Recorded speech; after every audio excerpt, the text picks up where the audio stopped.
জন্য ব্যবহার করা। তো কিরকম ভাবে ইউজ করা হয় এটাকে, সেটা এখানে আমরা প্রথমে যেটা করলাম সেটা হচ্ছে এই হেডিংটাকে কপি করে নিচে এখানে এখানে যেটা আছে দেখো এখানে হেডিংটা এই সেম ডেটার এখানে একটা হেডিং নিলাম আমরা কন্ট্রোল সি কপি করলাম এখানে এসে নিচে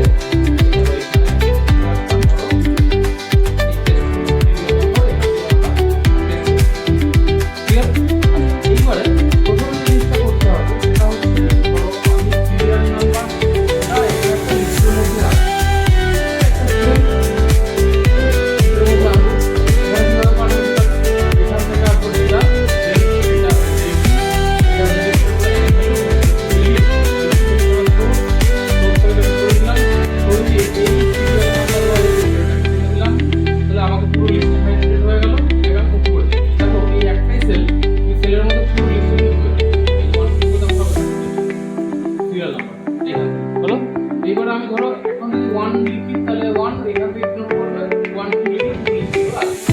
এবার ধরো নেম জানছে বেসিক নাম কি হবে ইকুয়ালস টু লুকআপ দেন ফার্স্টটাকে স্টার্ট এই সেলটাকে সিলেক্ট করলাম কারণ এখানে আমার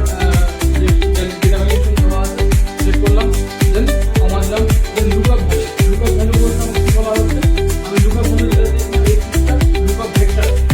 মানে হচ্ছে আমার কোন লিস্ট থেকে আমি সেটা নিয়েছি লিস্ট মানে হলো আমার এটা লিস্ট দিলাম দেন কমা দিলাম দেন আমার নেম বলতে কোনটা এই যে নামের লিস্ট এই নামের লিস্ট আমি ধরে নিলাম দেন ব্র্যাকেট ক্লোজ করে দেন এটা বললাম তাহলে মানে এনে আসছে এনে কি কেন আসছে কারণ এখানে এটা কিছু নেই এর কাজটা যে এই পার্টিকুলার ডেটা আমি যখন এটা সিলেক্ট করলাম ড্রপ ডাউন থেকে কি লিখলাম কি বলছে কি আসছে সমান এটা গেল একই রকম ভাবে একই জিনিস ভালো করে বোঝো এটা একই জিনিসটা এই ফর্মুলাটা যেমন প্লেস করলাম এটাও সেম প্লেস করব এটা করছি সিরিয়াল নাম্বার তো একই আছে সিরিয়াল নাম্বার দিলাম না পেড এসে যাচ্ছে equals to lookup first bracket then যদি বুঝতে না পারো ভুলে যাও ফর্মুলা জাস্ট করে দেবে এটা ফর্মুলা অ্যাপ্লিকেশন দেখাচ্ছে লুকআপের পরে কি করেছে লুকআপ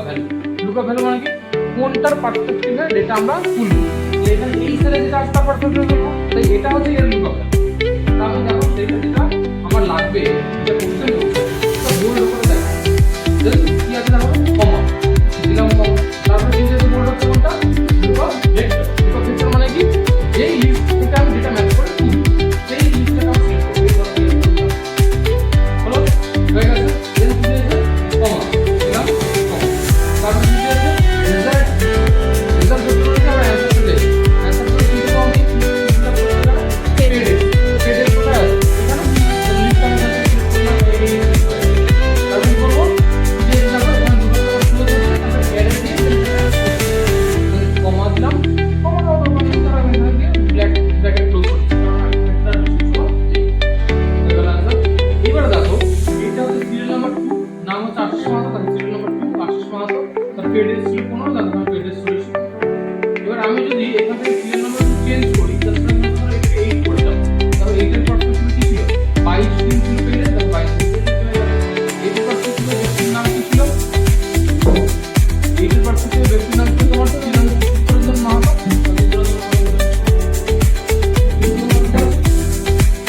শিফট এখন রেডি এটা হচ্ছে আমাদের লুকআপ ভ্যালু একই রকম ভাবে যখন কোনো এমপ্লয়ি ডেটা আমরা যদি পাস করতে চাই ধরো কেউ এটা আমাকে জিজ্ঞাসা করলো আমি তাকে জিজ্ঞাসা করলাম তোমার বলো তো এমপ্লয়ি করতে কত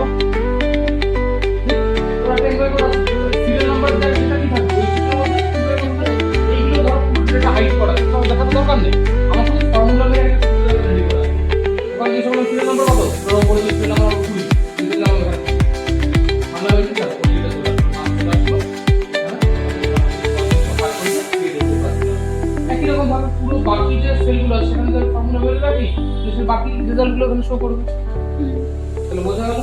কেন এটা আমরা ইউজ করছি ফর্মুলা কোথায় পেয়েছে ক্লিয়ার